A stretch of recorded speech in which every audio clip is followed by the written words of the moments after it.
ఆ తర్వాత కొద్దిసేపటి తర్వాత మళ్ళీ కలుపుకోవాలి. ఇక అయిపోయినట్టే, ఎండుకు వచ్చింది.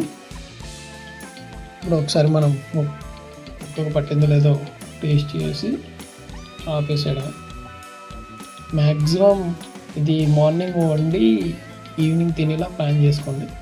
ఈవినింగ్ ఆర్ ఆఫ్టర్నూన్ తినేలా ప్లాన్ చేసుకోండి. ఎందుకంటే కొన్ని గంటలు అంటే వండిన తర్వాత అది ఇంకుతుంది అనమాట, ముక్క పడుతుంది పులుసు.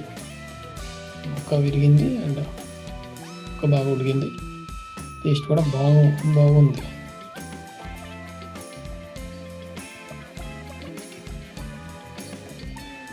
టేస్ట్ చాలా బాగుంది, చాలా బాగా వచ్చింది. ఈ నైట్ తింటే ఏంటంటే, నైట్ డిన్నర్కి తింటే బాగుంటుంది. నేనైతే మార్నింగ్ వండుకొని నైట్ డిన్నర్కి తిన్నాను. యాక్చువల్గా ఇది